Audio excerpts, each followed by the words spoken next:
Mutation Genesis from the Fempiror Chronicles by George Willson. Chapter 19. Poetic Justice. David held the controls of the Levicart steady as he flew over the landscape toward Aram. No one had met them at the Levicart, so David had been concerned that something had happened in Aram not only to delay Tiberius and Ulrich, but also to prevent them from sending anyone in their stead. Abraham had not been able to offer any suggestions as to what the Tepish might have done to interfere with the Rostem or Alewo, though he knew that Vladimir was annoyed with their continual presence in Aram. David tried questioning Abraham, but he quickly learned through what little Abraham did say that the Tepish leadership kept Abraham quite uninformed about everything outside his work on the mutation. Before they climbed into the cart, David had looked over the floor of the cave and slipped 3 palm-sized rocks into his pocket to use for their plan to destroy the Tepish fortress, which lurked not too far into their future. He was unsure as to whether he would find anything else along the way to work any better. As they flew, David glanced at his old friend out of the corner of his eye. Abraham sat stoically on the right side of the Levicart, calmly watching the fields roll by, and had not spoken since they left the cave. It reminded David of his trip to Colirum with Beth. The rain had let up soon after they started, but they were both still very wet from the momentary downpour followed by their rapid flight through the rain in the Levicart, which possessed no cover to prevent them from getting wet while using it. Tiberius had mentioned once that Zechariah's cart did have a cover at one point, but there was no way of knowing what had happened to it. David turned his thoughts to Beth's body, resting in the seat behind him much as she had 10 years ago when he had changed her. This time, however, she was dead, and he had only taken her body to give her a proper burial as soon as he had the chance. Procedurally, when a Fempiror died in the course of a battle, they burned the body to prevent any chance of their blood intermingling with a human who might stumble across the corpse. He could not do this to Beth, though. He felt obligated to bury her in Hoggenstown. "How do you propose to get me inside once we arrive?" David asked. Abraham shrugged. "I don't know," he said. "Act drugged. I'll explain around it." "And they'll just let you take me in there unescorted?" David asked. "As accustomed as you are to improvising your way through life," Abraham answered, "I prefer to plan things out a little better. I'm thinking, and that's about the best I have for the moment." David nodded, and Abraham went back to staring at the fields. He feared this would be a very short trip if someone decided to stop Abraham, and they were forced to fight it out. Abraham could very easily turn on him if the opportunity arose. He certainly had the hatred for it. And yet, even though they were on opposite sides, David still felt that he could trust Abraham's word. Abraham seemed genuinely mortified over the attack at Colirum, genuinely distraught over Beth's death, and genuinely interested in destroying the mutation. So until they completed this collaborative mission, David believed he could trust Abraham. Ahead of them, Aram loomed. David steered into the southwest part of town in order to avoid any eyes that might be watching from the fortress tower. True, he was riding in with the Tepish, but he did not want his Levicart to become part of the Tepish arsenal, which was another very real concern he had. Even though its primary residents were night dwellers, Aram remained largely a dark city at night these days. This made the task of steering through the tight back streets to get as close to the fortress as possible very difficult. When he had arrived here with Zechariah 10 years ago, they stayed on the main roads, and indeed only the main roads were wide enough for a Levicart to move easily. The majority of the paths off the main road were for foot travelers. There had never been a reason to change that. After some tight cornering and near misses with several buildings, David finally stopped next to an abandoned shop near the fortress. Abraham watched him closely as he jumped out of the cart and walked to the large rear door of the building, which used to be a woodcarver's shop. When he had used the Levicart more often, he had used this place multiple times as a hiding place for it, primarily because it was so close to the fortress, and the Rostem had never known the Tepish to check it. "What are you doing?" Abraham asked. "I've hidden here before," David answered. "It has a large back door and space enough inside to house the Levicart while we do what we need to. I'd rather not leave Beth out in the open if I can help it." Abraham nodded in silent agreement. David opened the back door, which appeared to be a regular-sized door at first glance, but inside the normal-sized hinged door were a pair of latches that allowed a second door panel to open, doubling the size of the doorway. David guessed that a busy carpenter would have used this extra-large doorway to accommodate the occasional oversized materials and products he made. David grabbed the front of the cart, and Abraham jumped out as David pulled it into the woodshop. He carefully positioned the cart among what wood fragments remained and lowered its short legs. He switched it off, which lowered the weight of the cart onto the stone floor as he looked upon Beth's peaceful face. He still could not believe she was gone. He shook his head to clear his mind. He had a job to do with Abraham right now, and he needed to remain focused. His grief would have to wait. He left the back of the shop, latched the second door, and then closed the main door. He took a deep breath to brace himself and turned to Abraham. Now what? David asked. He had to allow Abraham to have the lead here, whether he liked it or not. In his mind, David had to convince himself he was giving control to an old friend, not a tepish. "Give me your sword," Abraham said. David grimaced. He was afraid this was coming. It would make little sense for David to walk inside with his sword intact. Grudgingly, he removed his scabbard from his back and placed it in Abraham's open palm. Abraham calmly closed his hand around the scabbard and dropped the sword to his side. "I'm going to want that back," David said. "When we get inside, you can have it," Abraham assured him. "I told you already. I've spent too much time away from fighting to be effective. You could probably take me down unarmed before I could land a blow with this thing." He glanced at the scabbard for a moment, and then looked back to David. "I'll lead you by the arm. Act like you can't walk a straight line on your own." David nodded and allowed Abraham to lead him from the alley toward the entrance of the gigantic Tepish fortress overlooking them as soon as they passed onto the road. Their destination was the main entrance, where 2 guards watched them as they approached. Step by step, Abraham and David drew closer as the guards watched them unblinking. Whatever they might have been before, this pair at the entrance was well suited for their post. Though David often glanced away to keep up his act, the guards' eyes were trained on them each time he hazarded a glance. He was certain their eyes had not shifted during their entire approach. Finally, they reached the entrance, and one of the guards wordlessly stepped in front of them. "I am Abraham Barber," Abraham told him without prompting, "alchemist under the Kravatz Malnak, working on the mutation serum." The guard silently turned his gaze to David. Abraham continued, "This is David Taylor. I have a truth potion I can give him so he can tell a Trever where the Rostem are located." David swayed slightly from side to side, still keeping up his intoxicated charade. He knew of the Trever, or Trever Shradna, just as the Felskreuz and Riddel Kurtz were the lower 2 ranks of the Tepish order. The Trever Shradna were second only to the Elrod Malnak himself. Tiberius had been uncertain as to what extent the Tepish had restored themselves, but the existence of the Trever Shradna indicated that the Tepish had likely filled out their numbers to the extent that they needed that level of leadership. The guard cocked his head, watching David intently. "He is drugged and docile," Abraham said, noticing the guard's expression to David's actions. "I can handle him." The guard turned his gaze back to Abraham, and without a single word he stepped back and allowed Abraham entry into the fortress. Abraham roughly pushed David toward the entrance, causing David to stumble. He had not expected Abraham to be so rough, but he knew that it was necessary for their cover. David lolled his head back to glance at the guards as Abraham closed the doors to the fortress behind them. The guards watched them even still, but David noticed as the doors cut off his view that they seemed to be amused.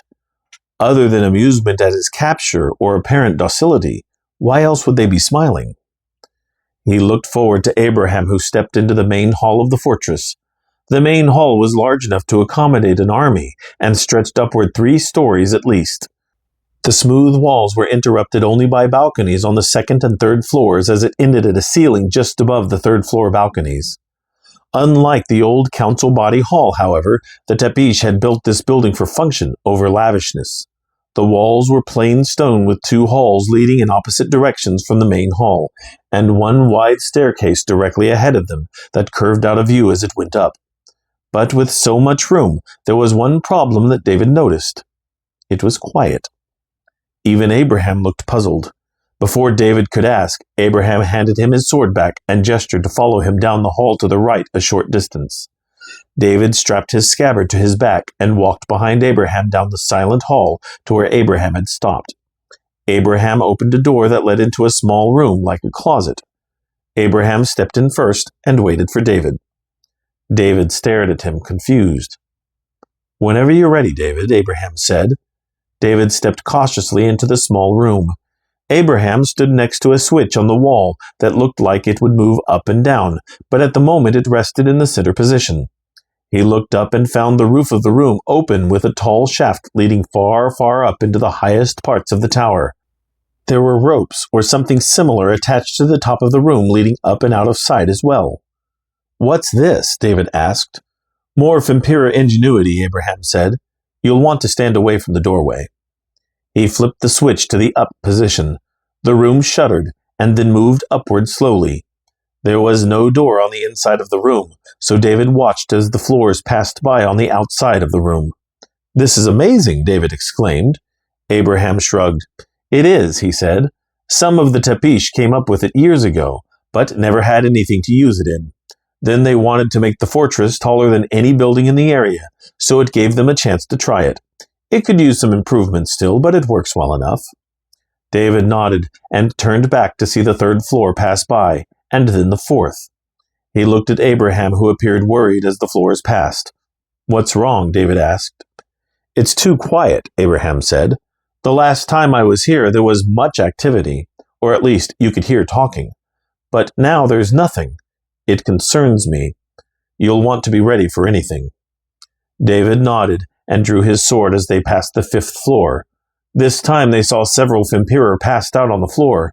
Some were clearly dead, lying in pools of their own blood, but others appeared to be merely resting. David looked at Abraham again. This time, Abraham looked scared. Even after 10 years and everything they had been through, he could still read his friend's expressions. He knew what Abraham was thinking. 10 seconds, right?" David asked. Abraham nodded. "Any unconsciousness after that?" David asked. "About 30 minutes to an hour," Abraham replied quietly, with more than a little fear sneaking through. "Which means we're going to have some problems getting out," David nodded. He recalled the difficulty they had with only 2 mutations back at Calirum, so the thought of a fortress full of them did not sit well with him. They passed the 6th floor, which had yet more Fempiror lying unconscious near the little room. Curiously, they had seen no mutations yet, but they both knew the mutations would be in here somewhere. What concerned him more was that they might be watching David and Abraham right now. The room reached the 7th floor, and Abraham flipped the switch back to the center position. Unlike the lower floors, these walls were white, causing the floor to appear brighter than the rest of the fortress. David sidled out of the room slowly, ready for anything. He looked up and down the hall, and it was completely clear. Either the mutations had not reached this level, there were no Fempiror to be had, or they started here, and those Fempiror were changed already. There was no way to be certain. He signaled to Abraham that it appeared clear. Abraham walked out of the room and turned to the right. "Follow me," he said, as he moved past David. Even though it was on the 7th floor, the hall was long and took a couple of turns, which told David that their destination was nowhere near the little traveling room. Abraham reached a room labeled Laboratory and stopped. The door was open just a little bit. Apparently, the last person out of the room had failed to latch it. Abraham gently pushed on the door, and it swung open easily. Abraham entered slowly. David followed. The room was a mess. Shattered glass lay everywhere. It crunched beneath their shoes as they stepped. Papers littered the floor. Tables were smashed. A corpse lay broken under a cloth against a wall. David glanced to Abraham, who looked at the chaos, maintaining his concerned expression. Finally, he sighed. "David," Abraham began, "you know the story of Voivode and the creation of the Fempiror, right?" "Of course," David said. Not only had Zechariah told him the story, but he had also heard it countless other times since he had been with Tiberius. Tiberius told David what he knew of it, and then David had heard Tiberius tell it to other new Rostem. It was practically required knowledge among the Fempiror. Then you know what the Tepish did to him and his laboratory when they took over, Abraham asked. They changed him and destroyed everything, David answered. You know that history all too often repeats itself, Abraham asked him grimly. David had been afraid this assertion was coming. He had no desire to be a part of that history. Then we better get out of here, David said. Right. There's a lavatory, Abraham began, but his words were cut short when the door to the laboratory slammed open, and several Fempiror dressed in the Tepish red and black armor filed into the room, their swords at the ready ahead of them. They parted to allow Vladimir, also dressed for battle, to enter. Vladimir looked at Abraham, and then at David. You were seen approaching, Abraham, Vladimir said. Interesting to find you here with your old friend, on whom I believe you swore vengeance. What's going on, Vladimir? Abraham asked, ignoring Vladimir's observation entirely. I'm surprised you need ask, Vladimir said. He turned to the other Tepish waiting on him. Bring them. David knew he would have no hope defeating so many, so he relinquished his sword and followed them out of the room.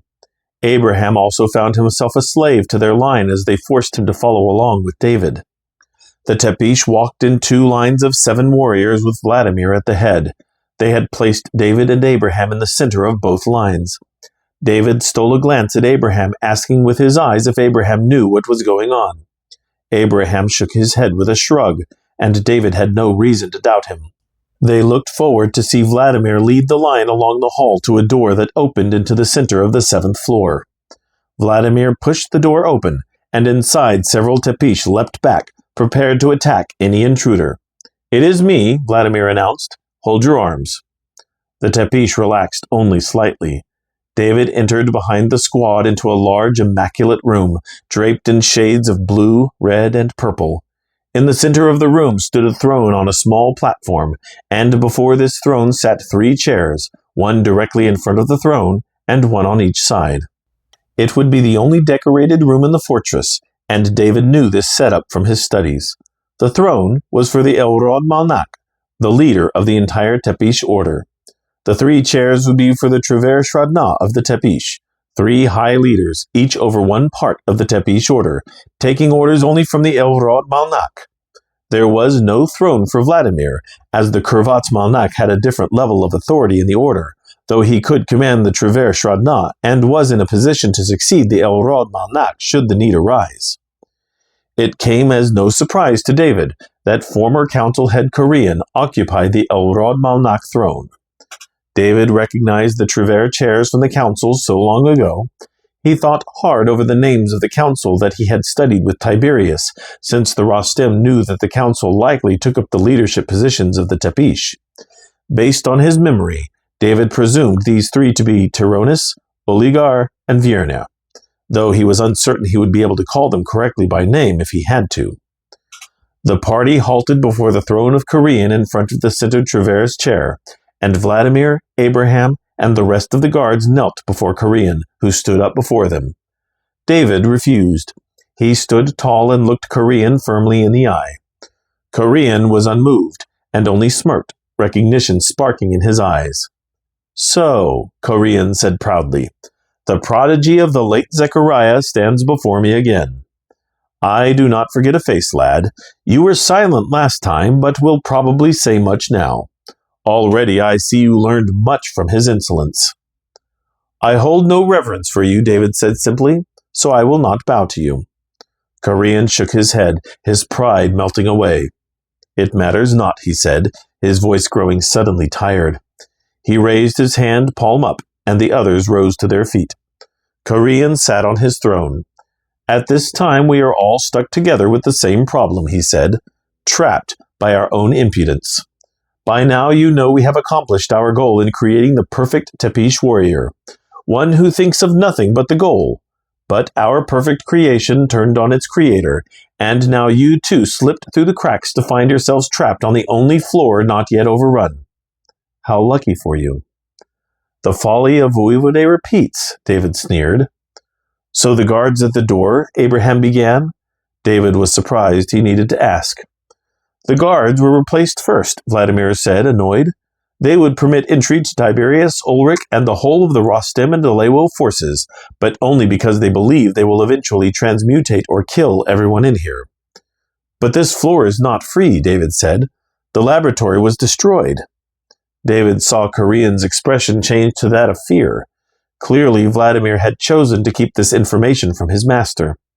David wondered why he would fail to tell everything he knew. Korean turned his eyes to Vladimir.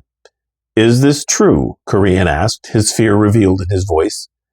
"We found the laboratory in shambles," Vladimir said, unconcerned, but did not investigate. Korean turned to Abraham. "And you did not destroy it, Abraham?" he asked. David would swear that Korean's tone was hoping that Abraham had done so. "Realizing the danger of the mutation, it was my intention," Abraham admitted, "but someone got there before me." "So, they're here," Korean breathed. Suddenly, someone desperately pounded on the outside of the doors. A muffled voice drifted through the thick wood. "They've awakened! Please let me in!" The guards only looked to Korean, who did not move. "My lord El Rod Malnak," the muffled voice begged. "They're coming! Please save me!" Still, Korean did not move, and no one else said anything.